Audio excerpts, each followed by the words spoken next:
സംവിധായകൻ ജോസ് തോമസും നമുക്കൊപ്പം ചേരുന്നു.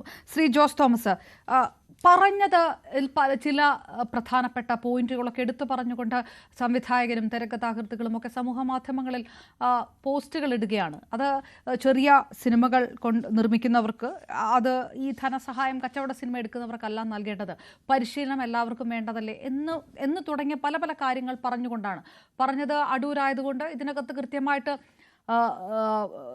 കഴമ്പുണ്ട് എന്ന് തന്നെ വാദിക്കുന്ന കാര്യങ്ങൾ, ഈ പറയുന്നതെല്ലാം റദ്ദാക്കപ്പെടുന്ന രീതിയിലുള്ള ചില പരാമർശങ്ങൾ നടത്തുമ്പോൾ പിന്നെ ഈ പറഞ്ഞതിന് എന്താണ് കാര്യമെന്ന് ചോദിക്കുന്ന ഒരു സമൂഹമാണ്. പൊളിറ്റിക്കൽ കറക്റ്റ്നെസ് ഓരോ വാക്കിനകത്തും.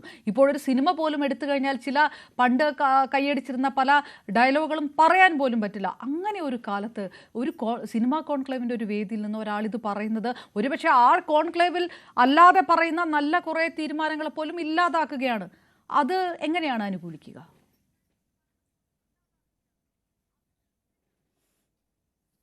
അപർണ, ആദ്യമേ പറയട്ടെ, ഞാൻ ഈ ജാതി ചിന്തകളൊന്നും എൻ്റെ DNA-യിലുള്ള ആളല്ല. ജാതിയും മതവുമൊക്കെ വളരെ നേരത്തെ ഉപേക്ഷിച്ച ഒരാളാണ് ഞാൻ. കാരണം ഒരു മനുഷ്യനെ ജാതിയുടെ വേർതിരിവിൽ കാണാൻ കഴിയാത്ത ആളാണ്. പക്ഷേ ഞാനിവിടെ പറയാൻ പോകുന്ന ചില കാര്യങ്ങൾ കേൾക്കുമ്പോൾ ചിലപ്പോൾ അത് ഏതെങ്കിലും ജാതിയിൽപ്പെട്ടവർ അവർക്ക് അത് ദോഷകരമായി തോന്നിയേക്കാം. അതുകൊണ്ടാണ് ഞാൻ മുൻകൂറായി ഇത് പറഞ്ഞത്. ഇനി അടൂർ ഗോപാലകൃഷ്ണൻ പറഞ്ഞ അദ്ദേഹത്തിൻ്റെ പ്രസംഗം ഞാൻ കേട്ടതാണ്. എനിക്കതിൽ അങ്ങനെ ഒരു ജാതി അധിക്ഷേപം ഒന്നും തോന്നിയില്ല. കാരണം ആ വന്ധ്യവയോധികനായ മനുഷ്യൻ, അദ്ദേഹത്തിൻ്റെ പ്രായത്തെ നമ്മൾ മാനിക്കണം. മാത്രവുമല്ല അദ്ദേഹത്തിൻ്റെ വർക്കിനെ നമ്മൾ മാനിക്കണം. ഇതൊക്കെ മനസ്സിൽ വെച്ചുകൊണ്ട് വേണം അദ്ദേഹത്തെ വിമർശിക്കാൻ. ഈ വിമർശനം എന്ന് പറയുന്നത് ഏതർത്ഥത്തിലാണ്? അദ്ദേഹം പറഞ്ഞത് പരിശീലനം കൊടുക്കണമെന്ന് പറഞ്ഞത് തെറ്റാണ്.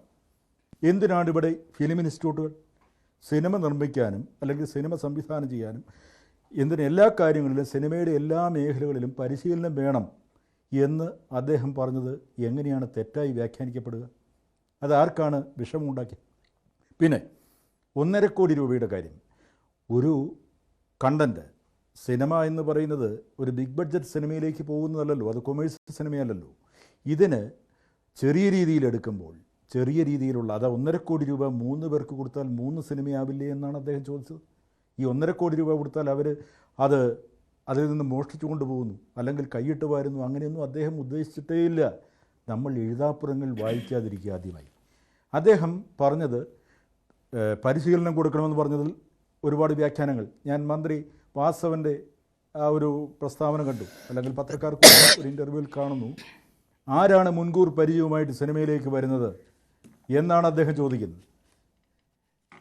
ഞാൻ ചോദിക്കുന്നത്, എന്താണ് വാസവൻ മന്ത്രി അങ്ങനെ പറഞ്ഞതെന്ന് എനിക്ക് മനസ്സിലാകുന്നത്. എൻ്റെ അടുത്ത സുഹൃത്താണ്, പക്ഷേ എനിക്ക് പറയാതിരിക്കാൻ കഴിയില്ല. ഇത് നമ്മളൊരു സിനിമയിലേക്ക് വരുമ്പോൾ അസിസ്റ്റൻ്റ് ഡയറക്ടർ, ഇപ്പം ഇൻസ്റ്റിറ്റ്യൂട്ടിൽ പഠിക്കാതെ മറ്റൊരു സംവിധായകനായി വരുമ്പോൾ ഇൻസ്റ്റിറ്റ്യൂട്ടിൽ പോയിട്ടില്ലെങ്കിൽ പോലും മറ്റ് സംവിധായകരുടെ കീഴിൽ നിന്നോ മറ്റ് സിനിമാ ലൊക്കേഷനിൽ നിന്നോ സിനിമയെക്കുറിച്ച് കൂടുതൽ പഠിച്ചിട്ടാണ് സിനിമാ സംവിധായകനായി മാറുക. അല്ലാതെ ആരും മുൻകൂർ അനുഭവം വെച്ചിട്ടല്ല സിനിമയിലേക്ക് വരുന്നത്. സിനിമയിൽ വന്ന് പഠിച്ചിട്ടാണ് പിന്നെ സംവിധായകനായി മാറുക. എന്നാൽ അദ്ദേഹം അത് തന്നെയാണ് ഉദ്ദേശിച്ചത്. ഒരു 3 മാസത്തെയെങ്കിലും പരിശീലനം കൊടുക്കണം എന്ന് അദ്ദേഹം പറയുമ്പോൾ എന്താണ് നമുക്കിത്ര ദേഷ്യം തോന്നാനുള്ള കാരണം? പിന്നെ അദ്ദേഹം പറഞ്ഞത് ശരിയാണല്ലോ, KSFDC ആർക്കാണ് സിനിമ നിർമ്മിക്കാൻ പണം കൊടുക്കുന്നുണ്ടല്ലോ, അത് SC/ST വിഭാഗത്തിൽപ്പെട്ടവർക്ക് പ്രത്യേകമായി പരിഗണന കൊടുക്കുന്നുണ്ട്. അവർക്ക് കൊടുക്കരുതെന്നല്ല അദ്ദേഹം പറഞ്ഞത്. അവർക്ക് കൊടുക്കുമ്പോൾ അവർക്ക് ശരിയായ പരിശീലനം കൊടുക്കുക, ഈ പണത്തിൻ്റെ കാര്യത്തിൽ ഒരു മിതത്വം പാലിക്കുക. ആ കൊടുക്കുന്ന പണം 3 പേർക്ക് കൊടുക്കുകയാണെങ്കിൽ 3 സിനിമ ഉണ്ടാവുമല്ലോ എന്ന് പറഞ്ഞത് തെറ്റാണോ? എനിക്ക് അതൊന്നും തെറ്റായി തോന്നുന്നില്ല. അത് എൻ്റെ കേൾവിയുടെ പ്രശ്നമല്ല, എൻ്റെ കാഴ്ചയുടെ പ്രശ്നമല്ല. ഞാൻ അതിനെ കൃത്യമായി വിശകലനം ചെയ്യുന്നു. അതുകൊണ്ടാണ് ഞാൻ മുൻകൂർ പറഞ്ഞത്, ഞാൻ ജാതിയിലോ മതത്തിലോ വിശ്വസിക്കാത്ത ഒരാളാണ്. എല്ലാവരും മനുഷ്യരാണ്, മനുഷ്യത്വത്തിൽ മാത്രമാണ് ഞാൻ വിശ്വസിക്കുന്നത്. അതേ മനുഷ്യനായി ഇന്നുകൊണ്ട് ഞാൻ പറയുകയാണ്, അദ്ദേഹത്തെ ഇങ്ങനെ വലിച്ചു കീറുക അല്ലെങ്കിൽ പേസ്റ്റാക്കി കളയുക എന്ന് പറയുന്നത് ശരിയാണോ എന്ന് അങ്ങനെ ചെയ്യുന്നവർ ചിന്തിക്കുക. ഞാൻ ഏതോ ഒരു പോസ്റ്റ് കണ്ടു, ഈ പരട്ട കിളവനൊക്കെ വീട്ടിൽ ഇരുന്നുകൂടെ എന്ന് പറഞ്ഞ ഒരു പോസ്റ്റ്. അതൊക്കെ കണ്ടപ്പോൾ ശരിക്കും വേദന തോന്നി. അദ്ദേഹത്തിൻ്റെ വർക്കുകളെക്കുറിച്ച് കൃത്യമായി അറിയാവുന്ന എല്ലാവരും, നമുക്കെല്ലാവർക്കും നന്നായിട്ട് അറിയാം. അദ്ദേഹം പത്മഭൂഷൺ വരെ നേടിയ ഒരാളാണ്. മലയാള സിനിമയെ ലോക സിനിമയുടെ നിറയിലെത്തിച്ച ആളാണ്. അദ്ദേഹത്തിന് പ്രായമായി. അതുകൊണ്ട് വിവരക്കേട് പറഞ്ഞു എന്ന് പറയുന്നതിൽ ശരിയല്ല. അങ്ങനെ അധിക്ഷേപിക്കുന്നത് ശരിയാണെന്ന് ഞാൻ വിശ്വസിക്കുന്നില്ല.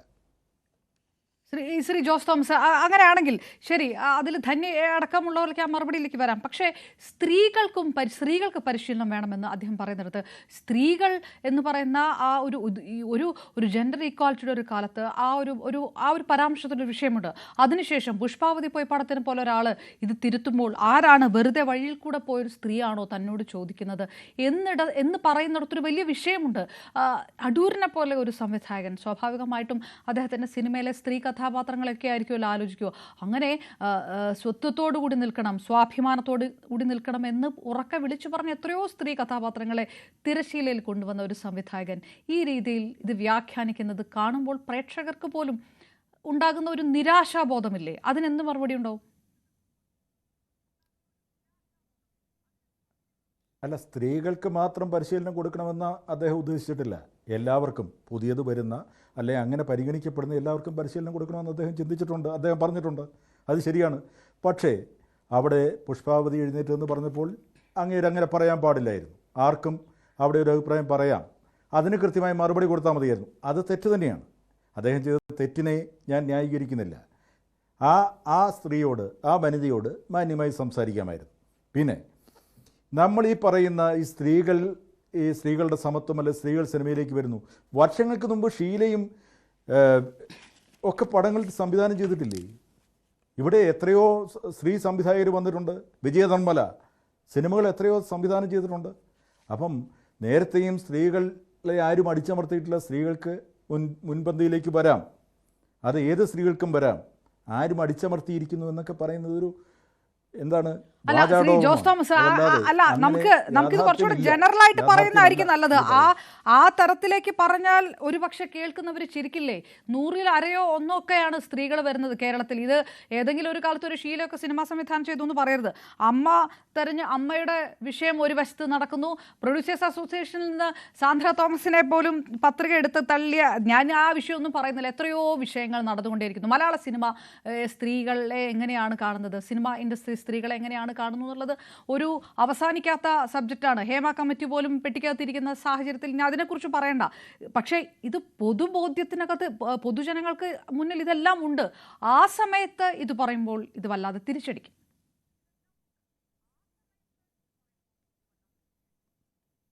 ഒരിക്കലുമില്ല പറഞ്ഞ. സിനിമാ രംഗത്ത് സ്ത്രീകൾ അനുഭവിക്കുന്ന പീഡനമെന്ന് പറയുന്നത്, അല്ലെങ്കിൽ ദുരിതമെന്ന് പറയുന്നത്, ദുരന്തമെന്ന് പറയുന്നത് ഇവിടെ പറഞ്ഞുണ്ടാക്കിയ ഒരു കെട്ടുകഥകൾ മാത്രമാണ്. ഇപ്പോൾ ഹേമ കമ്മിറ്റി വന്നു, അതിനകത്ത് ഒരുപാട് പേര് പരാതി കൊടുത്തിട്ട് അവർ തന്നെ പിന്മാറി. അവർക്ക് പിന്നീടുണ്ടാകുന്ന അനുഭവങ്ങൾ മോശമാണെന്ന് പറഞ്ഞൊക്കെയാണ് ഇതിന് കഥകൾ വരുന്നത്. അതെന്തുമായിക്കൊള്ളട്ടെ, ഇവിടെ സിനിമാ രംഗത്ത് അങ്ങനെ പീഡനങ്ങൾ നടക്കുന്നു, അല്ലെങ്കിൽ ദുരന്തമുണ്ട്, സ്ത്രീകൾ മുൻപിലേക്ക് വരാൻ ആരും സമ്മതിക്കുന്നില്ല എന്ന് പറയുന്നത് ശരിയായ കാര്യമല്ല.